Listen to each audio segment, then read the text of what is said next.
And that is actually literally using your art, your craft, to tell your story for yourself.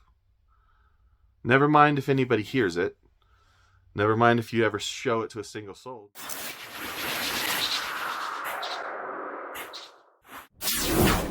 Hey everybody, welcome back to Jeff Bull Central. I mentioned in last month's mental health discussion video that I'd been having kind of a hard time mentally, kind of emotionally, kind of all around having a hard time, except for nothing in life was particularly triggering me. That's kind of what it is to live with chronic mental illness, you know? Life doesn't actually have to be sucking at the moment to be sucking at the moment. Anyways, so here we are in March 2023, and I find myself still kind of struggling. My video output here on YouTube kind of reflects that, my creative output. Because that's like, I talk a lot about creativity here. I talk a lot about creativity just in general. That's just who I am. But one of the reasons that I do is because it's kind of the only thing that I have. I've got family. I've got a wonderful, beautiful wife. I have nieces and nephews. I have a brother and a mom and a dad. And, I've got people. But I don't have anything professionally. I don't have a career anymore because I have schizoaffective disorder. And I know that it's becoming more apparent to me the more that I do these and the more that I interact with people, and the more that schizophrenia and schizoaffective are coming more to the fore because more people are being diagnosed with it.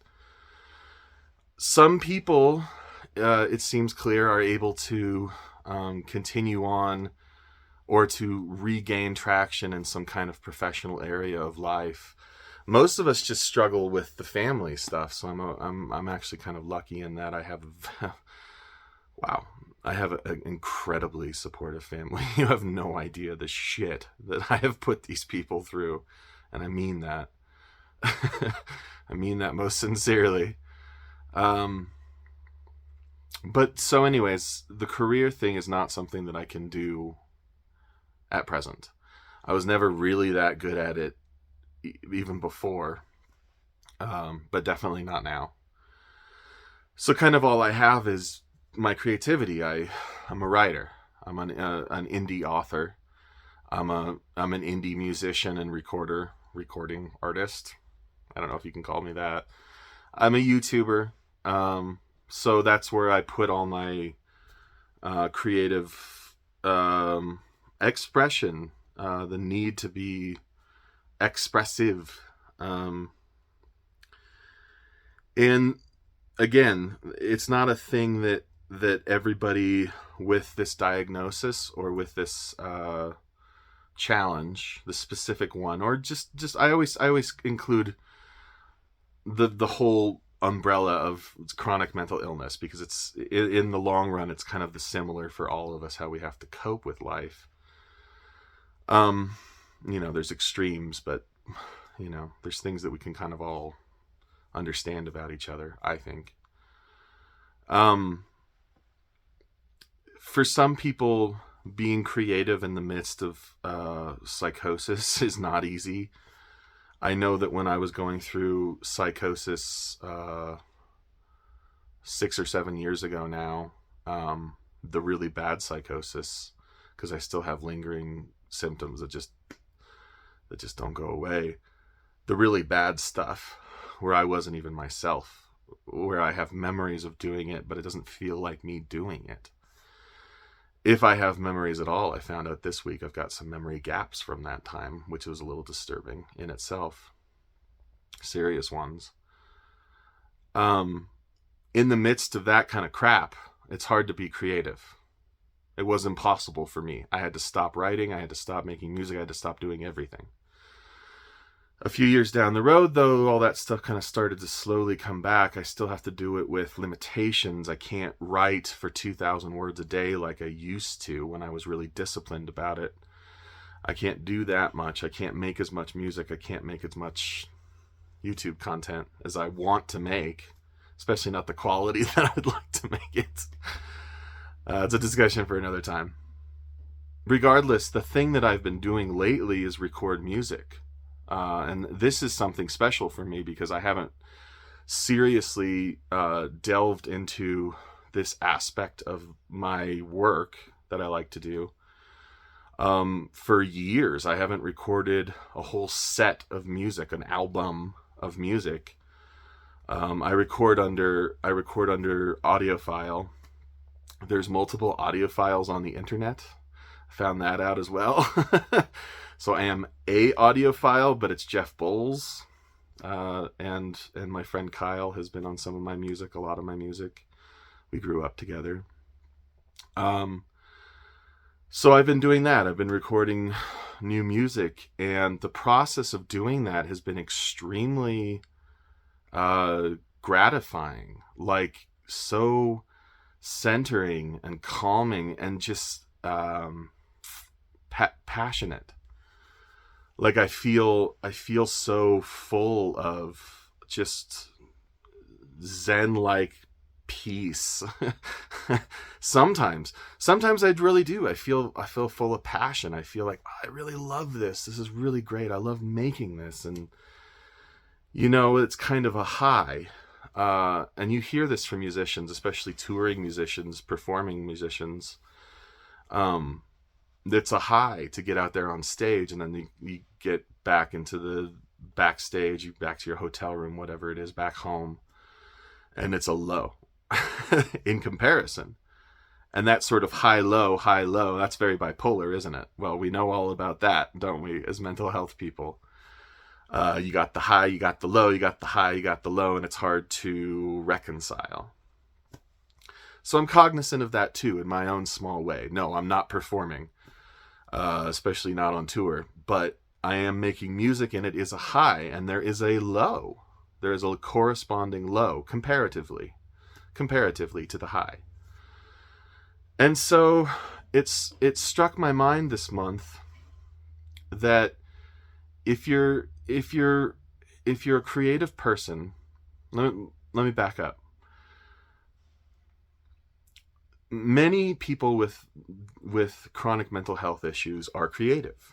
It's not unanimous or unanimous, synonymous, not synonymous, but pretty much creative people, in my experience at least. I don't want to make any blanket, generalizations.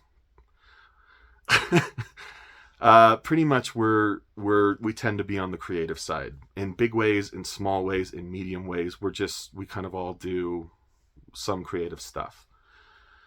So I guess what I wanted to say this month, if there is a message to all this, is watch out for the high because of the corresponding low. Yeah. I think you know what I mean by that. But also, that's a factor. Doesn't mean it's bad. Doesn't mean that the high is bad at all. It's wonderful to make stuff. It's wonderful to be creative. I love it so much. It gives my life so much meaning. Most of the meaning that I have. But there's a cathartic aspect to the creative process that I also want to talk about. And that is actually literally using your art, your craft, to tell your story for yourself. Never mind if anybody hears it. Never mind if you ever show it to a single soul. Maybe you just journal it. That's a creative act. And you get to sit on the page here, say it's a journal, and you get to tell your story. I'm feeling like this. I'm so pissed because of this. I feel desperate and lonely because of this. I feel lower than low because of this. And if you are more abundant in creative energy than that. But that's enough. Trust me, that can make a world of difference. You do that every day for the rest of the day of your life, you'll feel 50% better right there. Because you understand your story. Expand that out to music, art, writing, dance, whatever it is. You get to tell your story. And that's the only one that you really have the right to tell, by the way. I mean, that's meta. But basically, you know that any writer writes their story, regardless of whose story they're telling. Yeah? You get that, right? So what is your story? What's your story? What do you have to tell? What do you have to say? What do you have to express? Get it out of here. Here is bad. You don't want to keep it here. But out there, it can do some good. Which is why I make these videos. Out there, in here, it eats and it swallows and it digests and it percolates and it rips you to shreds. But out there, first of all, it's not here. Out there, it's free. And it's an idea, and it's a point of view, and it's an experience. It's a life experience that's uniquely your own, whoever you are. So that's what I want you to think about this month. If you have to think about anything about this video, like I got homework for you. Think about, if you're so inclined, think about not just if, like, okay, I'm not feeling well today, I'm going to go for a walk, okay? So that's using your body physically to deal with what you're feeling on the inside, right?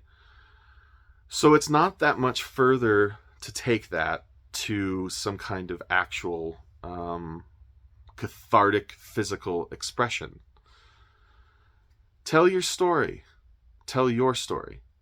Tell it to yourself first. And then if you want, tell it to the world. That's not for everybody. That's my shtick. But it's not for everybody, trust me. I've met so many wonderful creative people that the world will never know their names just because they keep it to themselves. I used to think that maybe that was a little dodgy. Maybe even a little sad, but I don't think that way.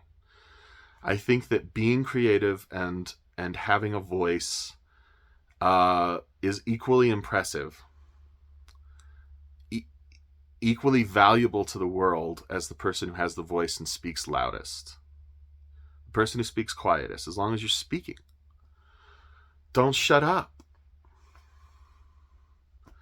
about this. Don't take my word for it, but there's plenty of opinions to go around these days.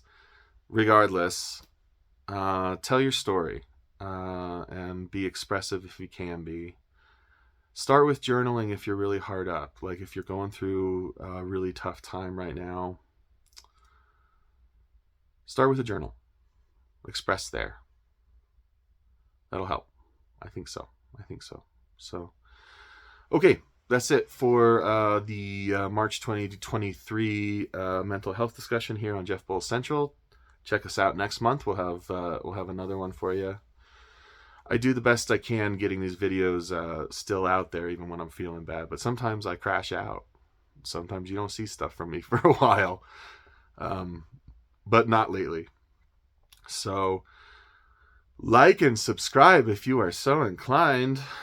I'll check you out next month in every other video that I make.